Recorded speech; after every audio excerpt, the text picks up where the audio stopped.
I found an earring on our bed. It was small, gold, and not mine. I am Linda.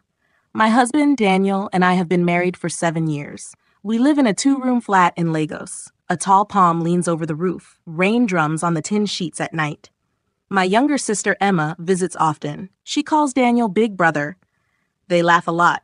On Sundays, we cook rice and stew, then sit on the floor to eat. One Sunday, Daniel joked, "Emma, finish that extra spoon and your books will get jealous." Emma grinned. I nudged her with my elbow. Life felt light, almost careless. Weeks later, a brown envelope came for Emma. Inside was her new term bill. The number was bigger than our rent for a year. That night at dinner, Emma pushed beans around her plate. "I might pause school," she said, voice low. My heart tightened. "We'll sort it out," I told her. Daniel took the paper, reading each line. "It's heavy," he said, "but not impossible." He looked at Emma. "You need to stay in class." Emma sighed. "I can sell my phone or find weekend work." "No," I said. "Your grades will drop." Daniel cleared his throat. "I'll pay the fees," he said. Family helps family. Emma's mouth fell open. "Really, Daniel?" He nodded. "Really." I tried to smile, yet a cold thought pressed behind my eyes. Nothing is ever free. I washed the dishes while they talked in the living room. Water ran over my hands, but my mind counted coins we did not have. Daniel woke before dawn the next day. I heard him at the dining table, tapping on his calculator phone. His coffee smelled burnt, the way it does when he forgets the kettle. I came out rubbing my eyes. "You did not sleep?" He shrugged. "Numbers kept me up." He held up the tuition paper. I broke it into parts. If I add a small loan from work and cut my night data plan, we can clear the fees in 3 months. I sat across from him. The single bulb hummed overhead. 3 months is short, I said. "I will manage," he answered. A silence hung. He took my hand. "Linda, this is not charity. Emma is your sister. She is my sister, too." I nodded, but my stomach felt hollow. That evening, he called Emma from the balcony. I stood by the sink, hearing half his words through the slats. "Listen, little sis," he said, "I found a way. You stay in school. Let me worry about the money." I heard Emma cry out, "Daniel, are you sure?" He laughed. "I am sure." Later, I pulled him aside. "Will the loan hurt us?" He shook his head. "I will work extra hours. Some shifts at the depot need hands." "Night shifts?" I asked. He kissed my forehead. "Only for a while." I wanted to believe him, but doubt slid under my skin like cold water. Still, I thanked him. He smiled, wiped sweat from his brow, and said, "Family first, always." 2 days later, we visited Emma's campus to clear the first half of the bill. The bursar stamped the receipt, and Emma hugged both of us at the gate. "You saved my life," she told Daniel. He laughed. "Pass your exams. That is how you pay me back." As we drove home, he whistled a tune I did not know. I watched his hands on the wheel, steady and relaxed, and I wanted that ease to be real for me, too. School costs were only half the battle. Emma still needed rent near campus. Her old hostel room leaked, and the landlord wanted 3 months up front. One night, Daniel set down his spoon and said, "Why pay rent? Our spare room is empty." I blinked. "The bus ride is 2 hours from campus." He waved it off. "She can take early buses. The room is free. The money we save can go to books." Emma's face lit up. "Linda, is it okay?" she asked me. I forced a smile. "Of course. You are family." We cleaned the spare room on Saturday. Emma brought 2 suitcases and a box of books. Daniel carried the box, joking, "Heavy with future degrees." Emma laughed, brushing dust from the shelf. That night, we ate jollof rice together. Emma talked about her chemistry project. Daniel asked questions, nodding like a proud teacher. I tried to follow, but my mind snagged on his night shifts. Later, I lay in bed beside Daniel. The fan whirred above us. "Are you sure the shifts will not wear you out?" I whispered. He pulled me close. "I'm strong. We are doing good here." At dawn, I heard him leave for work. Emma's door opened too. She was packing her bag for class. They exchanged low greetings in the hall. I stayed still, eyes on the ceiling, listening to their footsteps fade. Days fell into a pattern. Daniel left early, returned late. Emma studied at the table. I ran the house and my shop in Balogun Market. In the evenings, we ate together.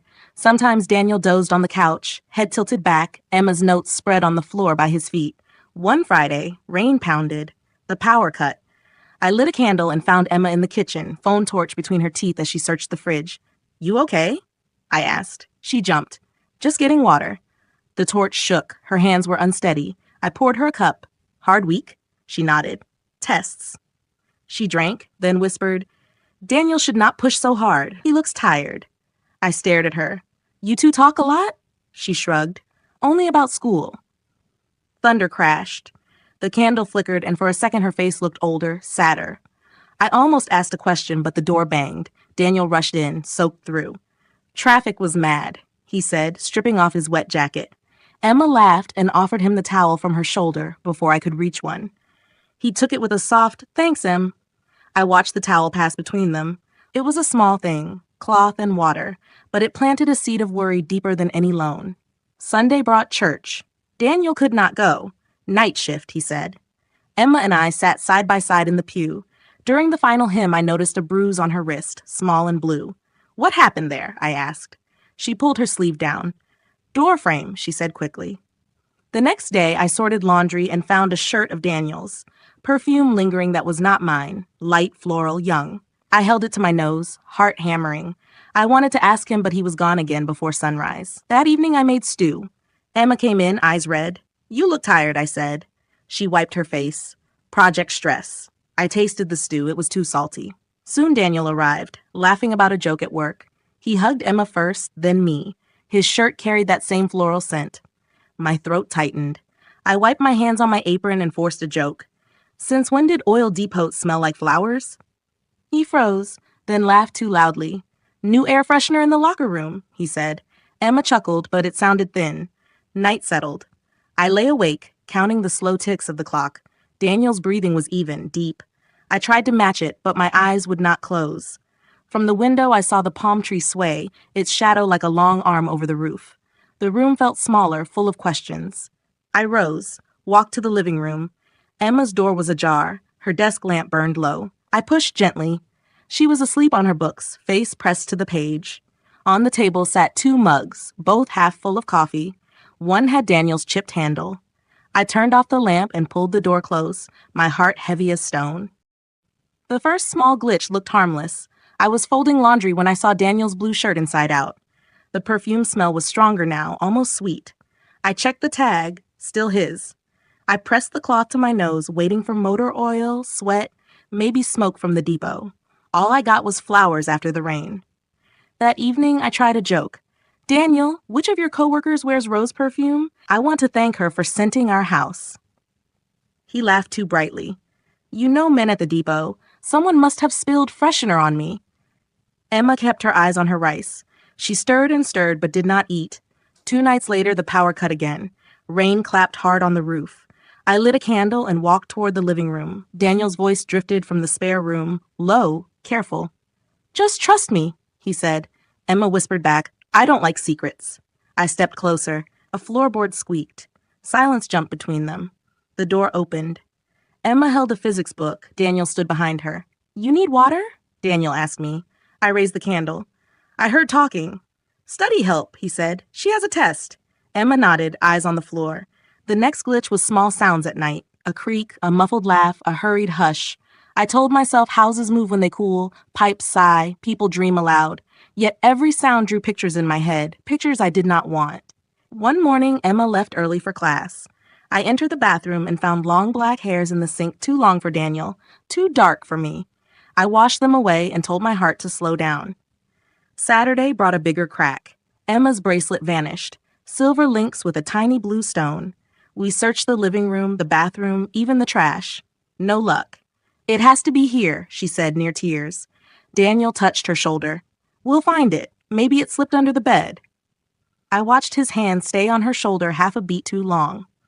When I met his eyes, he dropped his hand and rubbed his neck, like the gesture needed an excuse. On Sunday, Daniel said he would nap after church. I set water for tea, planning to grade exam papers for my tutoring job. Emma stayed in her room, door part open. I heard soft music, Daniel's playlist, not hers. At noon, I carried tea to our bedroom. The door was unlocked. Daniel lay under the sheet, but he was not asleep. He held his phone inches from his face, smiling. Funny video? I asked. He flinched, flipped the phone, then grinned. Football clip. You know the striker who dances? I held out my hand. Let me see. He hesitated, then passed it over. The screen was dark. Battery dead, he said. That night, I checked the phone bill online. Extra data, late text to an unknown number. I wrote the number on a note card and slid it in my pocket. The digits felt hot all day. Glitches grew crowded. Emma baked cookies and left 2 on a plate marked for Daniel. She drew a smiley face in chocolate chips. I bit one cookie. Too sweet. I left the rest. One dawn, I woke up alone. Daniel was not beside me.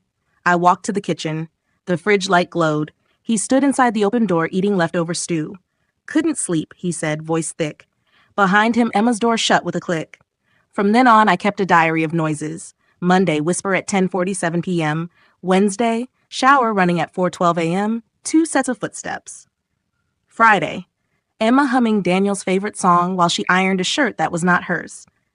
I began to stay later at my market stall, counting stock twice, thrice, just to stall coming home. When I did return, the house felt warm, faintly scented with rose. The biggest glitch came on a Tuesday. Daniel called to say he would be late. Truck breakdown at the depot. At 8 p.m., the power cut. The street was black. I used my phone light to find candles, but none were in their tin. I walked to the spare room. The candle box was there on Emma's desk. She was out, so I stepped in. A note lay under the box. Meet backyard, 9:30. Need to talk D. My hands shook. I left the note where it sat, took 2 candles, and backed away. The sky turned thick with clouds. Thunder rolled. At 9, I stood by our bedroom window and watched the backyard. The palm fronds swayed. Lightning flashed. No one there. Time crept to 9:30. I heard the back door click. A flashlight beam cut the dark. 2 shapes met near the tree, one tall, one smaller. The light went off. The shapes leaned close. My breath caught. I stepped back, spine cold against the wall. A minute later, the shapes parted. One went left, one right. The house swallowed them. I moved to the bed, sat on the edge, and waited for footsteps. None came. Silence weighed heavy, like wet clothes that will not dry. 2 days later came the sight I can never unsee. I left work early. Market sales were slow. I thought I would surprise Daniel with fresh plantains. Rain had stopped, leaving the air thick and sweet. I walked home, a plastic bag swinging. Our street was quiet. I unlocked the front door and slipped inside. The house was dim, curtains half shut against afternoon heat. I set the bag on the kitchen counter. A low laugh floated from the hallway, Daniel's voice. I tiptoed forward. The spare door opened a crack. Light from Emma's desk lamp spilled into the hall. Their voices drifted out, gentle, almost shy. Daniel, you worry too much. She won't be back till 6. Emma, we said no more here. Just 5 minutes. I missed you. A soft thump, a breath, then a sound like lips meeting. My heart lurched so hard I pressed a fist to my chest. I should have walked away, should have shouted. Instead, I nudged the door, needing proof. The room came into view in pieces. Emma's back against the wall, her hands in Daniel's hair, Daniel leaning in, eyes shut. His shirt is half unbuttoned. Her bracelet, the lost one, glinted on his wrist like a badge. A gasp escaped me. They sprang apart. Emma covered her mouth. Daniel spun, eyes wide. For one long second, we stared at each other. No one spoke. The bag of plantains slipped from my fingers. They hit the floor, dull thuds in the thick silence. Daniel stepped forward. Linda, I raised my hand, palm out.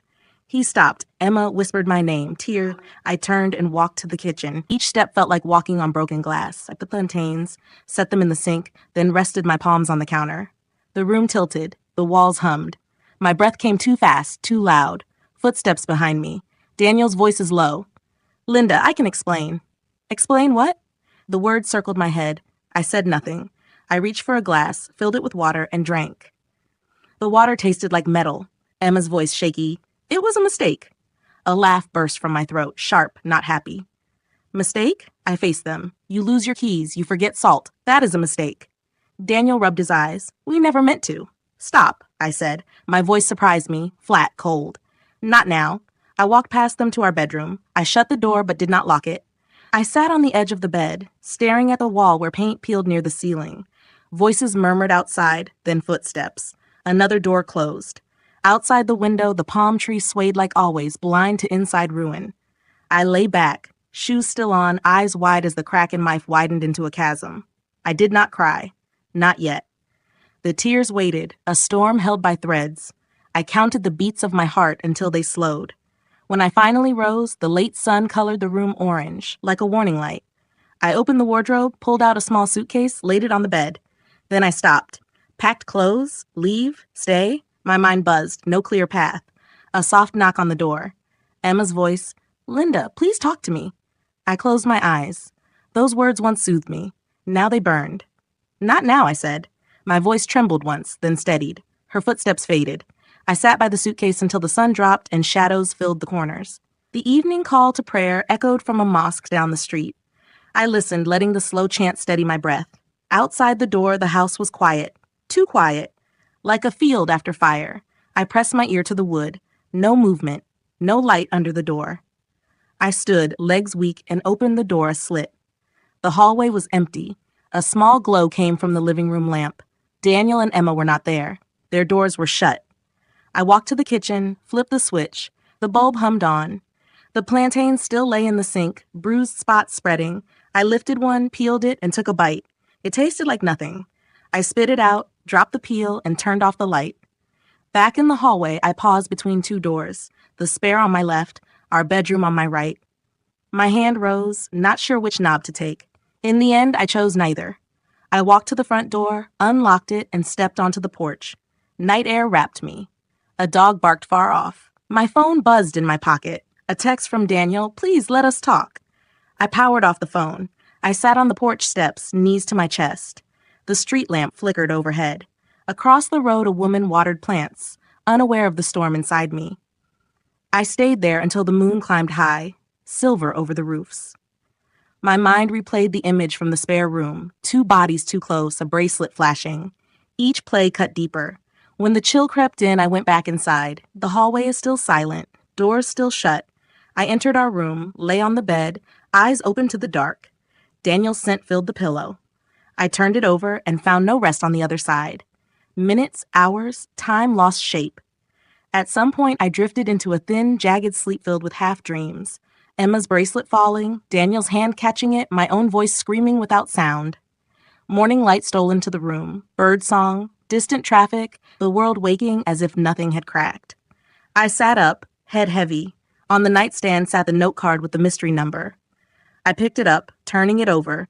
7 digits, 2 spaces, tiny soldiers of truth. I slipped the card into my pocket. Then I stood, smoothed my shirt, and opened the door to the hall, ready or maybe not to see what silence waited beyond. I stepped into the living room and found them waiting. Daniel sat on the edge of the couch, head in his hands. Emma stood by the window, arms crossed tight as rope. Daniel looked up first. Linda, please sit. I stayed standing. No, talk. He breathed out. It started the night I took the loan. I felt small, like a fool who could not give enough. I leaned on her too much. Emma's voice cracked. We never planned this. It just, stop saying just, I cut in. Nothing just happens. Someone makes a choice. Daniel's eyes shone. I chose wrong. I nodded. Tell me all of it. He began. Late study nights, shared coffee, one hug that lasted too long, a kiss when the power cut, more kisses when I stayed late at the market. The spare room meeting I saw. Each word struck like rain on hot oil, sharp, loud, burning. Emma whispered how guilt kept her awake, how she tried to end it, how Daniel kept saying he would fix things soon. I asked, fix by lying? Neither answered. Silence swelled. Outside, a bus honked on the street. Inside, nobody moved. I laid Daniel's phone bill on the table, the number circled in red. Who is this? His shoulders slumped. A hotel line, 2 afternoons when we met away from home. Emma covered her face. A sob slipped between her fingers. I turned to her. You are my blood. You slept under my roof. Why? She lowered her hands. I felt safe here. Daniel said he understood me. I confused his kindness with love? I asked. She shut her eyes, tears streaking. Yes, I was stupid. The room felt like a cage. 3 people, 4 walls, too much truth. Daniel reached for my hand. I stepped back. I'm sorry, he said. Tell me what to do. I don't know yet, I answered. For now, leave. His mouth trembled. Where? Your brother's flat. Pack a bag. He stood, wobbling like a child. He walked to our room without another word. Emma tried to speak. Not now, I said. Pack 2. Aunt Grace can take you till term starts. She opened her mouth, closed it, then went to the spare room. I heard zippers, drawers, footsteps. My breath came rough, but I kept still, hands flat on the table, eyes on nothing. 10 minutes later they returned, bags in hand, faces washed with shame. Daniel paused at the door. Please, Linda. Go, I said. My voice was tired gravel. They left. The door clicked shut. Their steps faded down the hall, then the stairwell. The house sighed quietly. I stood alone in the living room. The wall clock ticked like a loud heart. A fly buzzed near the lamp. Somewhere in the distance, music from a neighbor's radio drifted through the wall, cheerful and wrong. I walked to the window and saw them outside. They did not walk together. Daniel moved ahead, bag on his back. Emma trailed, wiping her face. She looked up at the flat once. I stepped back, letting the curtain fall. I locked the door, double-turned the bolt, then sat on the floor, back against the wood. The quiet now felt wide, like the sea at night. No land, no light, only waves of thought. Night one sleep did not come. Every time I closed my eyes, I saw Daniel's hand in Emma's hair. At 2 a.m., I made tea, left it to cool, then poured it away untouched. At 4, I stood on the balcony, watching bats circle the palm. Dawn painted the sky gray. The city woke without caring who had broken inside. Day 1, I called in sick to the market stall. My voice cracked on the phone. The manager said, "Take your time." Time felt like glue. I opened the windows. Rose perfume still hovered in the curtains. I stripped them down, soaked them in buckets with soap and vinegar. The water turned pink as if bleeding. I scrubbed till my fingers wrinkled. Mother phoned at noon. "Emma says you argued. Are you okay?" I said, "Not yet." She asked, "What happened?" I answered, "I can't speak now." She prayed over the line. Her words were kind, but slid off me like rain on plastic. I hung up gently, then cried into the wet curtains. Night 2, I tried to eat bread and eggs. One bite felt like sand. I left the plate, sat on the floor of the spare room, Emma's scent hiding in the sheets, her notes piled on the desk. I gathered the papers, slid them into a box, taped it shut. The bracelet lay on the pillow. I took it, dropped it into the box, and sealed the lid. Day 2, Aunt Grace arrived without warning. She hugged me. I stiffened, then melted into her arms. She held my shoulders and said, "Truth hurts, but lies rot. Better clean pain than hidden rot." Simple words, yet they sank in. She made rice, coaxed me to eat. I finished half a plate. It tasted real. Night 3, I lay in our bed, mine now. Daniel's side smelled faintly of his soap. I pulled fresh sheets, but memory clung to the mattress. I moved to the couch, curled under a thin cloth, and watched the ceiling fan spin. Each rotation clicked. Stay, leave. No answer. Day 3, I met Mr. Felix, a counselor at church. We sat under a mango tree behind the parish hall. I told him the bare bones. He listened, nodding slowly. "Betrayal cuts identity," he said. "You will feel lost, but the map is still inside you." His words were plain. They held.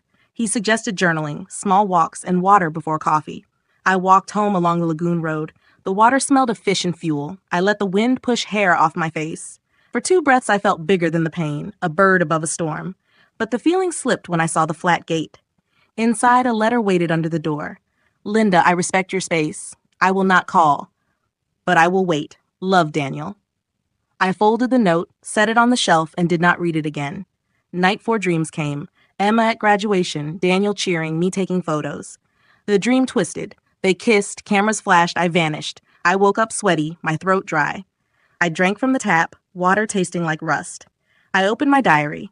First line, "This is my house, my air, my story." I wrote until dawn and painted the wall pale.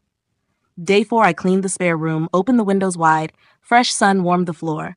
I placed Emma's sealed box by the door for Aunt Grace to collect. I swept, mopped, wiped, until the room smelled of soap and nothing else. A neighbor knocked. "Linda, are you okay? Haven't seen you." I forced a smile. "I am healing." The words felt odd, but half true. She gave me garden eggs. I thanked her. Night 5. The house sounded huge, like an amphitheater holding one singer. I played the radio low, old hits Daniel and I loved. I waited for the ache, but a strange calm came instead. I sang along, voice thin but steady. Later, I video called my friend Maria in Abadan. She listened, shook her head. "Men forget consequences," she said. "You remember your worth." We laughed at how life can flip. When we hung up, I felt lighter. Day 5, I went back to the market stall. Customers greeted me. I smiled, sold fabrics, counted change corrections the first time. During lunch break, I stood outside, letting bus fumes and spicy pepper soup smell mix in the air, normal city life. It felt almost kind. A message from Emma buzzed. "I'm so sorry, sis. I love you. Please tell me when I can see you." I stared at the words. My thumb hovered. I locked the phone, slipped it into my apron. Not ready. Night 6 rain again, hard and fast. I brewed tea. This time I drank it all. The roof sang with water, a sound that once lulled me next to Daniel. I let it lull me alone. Before bed, I reread my diary. I can stand in this quiet. I can breathe here. I believed it, just a little. Day 6, I visited the bank to adjust the joint account. The clerk asked, "Are both signatures still required?" "Just mine," I said. My voice did not shake. Paperwork filled, stamp pressed, a clean line in the ledger. Linda Cho, sole holder. I walked out lighter. I bought plantains, fresh unbruised. At home, I fried them crisp, ate them with pepper sauce, savoring each bite. The taste was clear, not sand. Night 7, I took Daniel's pillowcase, washed it, dried it, and folded it into a drawer. Not trash, just not next to my face. I dialed the counselor's number. "Tomorrow?" he asked. "Yes," I said, "tomorrow." I lay on the couch, a thin cloth over me, the fan clicking. The clicks no longer asked to stay or leave. They simply said time, time, time. I closed my eyes. Day 7. Morning sun cut through the curtains in sharp bars. I stretched, feeling each muscle wake. The ache was still there, but no longer screaming. A low hum. I opened Daniel's letter again and read it slowly. I did not cry. I did not smile. I folded it small, slipped it into a folder marked later. Aunt Grace called, her voice bright. "Tea this evening?" "Maybe," I said. "Choice." "Mine." I stood by the window. The palm tree swayed, same as ever. Cars passed, horns short and sharp. A boy chased a tire down the street, laughing. Life kept moving. I whispered to the glass, "I am still here." The words stayed in my ears, soft but firm. 3 weeks after the house went quiet, I walked into Dr. Felix's office and sat without folding my hands. "I feel like a cracked plate," I said. He nodded once. "Cracks can hold gold." We met every Thursday at noon. I spoke in pieces about Daniel's first laugh, Emma's childhood braids, and the sick weight that now sat on my chest. Each time I spoke, the weight shifted a little. At home, I made new rules. I slept in the spare room, not the couch, because my back deserved a bed. I kept the window open and let wind push out the air that still smelled like perfume. One Saturday, I met Daniel at the church courtyard. He stood small against the high wall. "Can we fix this?" he asked. I answered, "We can face it, but we can't erase it." We talked for 2 hours, no yelling, just facts and tired hearts. He offered to move back only after more counseling, but I said I needed full space first. He nodded, eyes wet, and said he would wait without pushing. Emma sent long texts, apologies, memories, reasons. I did not delete them. I read them when I was ready, then replied with one line, "I need time, but I do love you." She wrote back, "I'll be here when you call." That message rested in my inbox like a folded blanket. Soft, clean, not yet in use. Money was still tight, yet I felt new power touching each coin. On paint day, Aunt Grace came, sleeves rolled. We covered the peeling patch with calm sky blue. Each brush stroke erased a stain that memory used to circle. When we finished, the room looked like daylight even at night. On a bright Tuesday, I passed a mirror and saw something different. Shoulders a bit higher, jaw less tight, eyes still brown but no longer clouded. I whispered, "Hello, me." The reflection held steady. The day the divorce papers came, rain tapped the roof like soft drums. I opened the envelope, fingers steady. Daniel had signed. I read the lines, each one a quiet goodbye. My pen hovered. I thought of the first time he held my hand on a footbridge, Emma cheering from behind us. I thought of rose perfume hiding under work shirts, of cracked nights on the couch, of blue paint drying on fresh walls. I signed. The ink soaked into the paper, final and calm. After the courier left, I carried the papers to the balcony. Rain mist cooled my face. I did not cry. I did not smile. I just breathed, feeling the clean weight of an honest ending. Inside, I brewed ginger tea. The steam rose like a small flag. I opened my diary, now half full, and wrote, "A closed door can still let light under the crack." Later, I called Emma. My voice shook once, then leveled. "How are your exams?" She sounded surprised but hopeful. I passed organic chemistry. "Good," I said. "Keep passing." A pause flowed between us. "I am so sorry," she whispered. "I know," I answered. We both walked forward now. No more was needed. We hung up gently. That night, I prepared dinner, fried plantains, pepper sauce, and a cool mango slice. I set one plate, one cup, one fork, and felt no echo on the other side of the table. I ate slowly, tasting every bit. The plantain was sweet, the pepper bright. Good food needs no audience. I placed a small radio on the window ledge and tuned to highlife music. Trumpets and guitars filled the room. I swayed as I washed the dishes. The suds shone under kitchen light, tiny rainbows. Before bed, I walked through each room, turning off lamps, touching walls, naming spaces, living room, study corner, spare room. When I reached the blue bedroom wall, I pressed my palm against it. Cool, solid mine. In the dark, I lay on fresh sheets. The fan clicked its even rhythm. No question throbbed behind the sound. It was simply a fan turning air. Sleep came easy. I dreamed of water, clear, slow river, me floating on my back, sky above, no storm.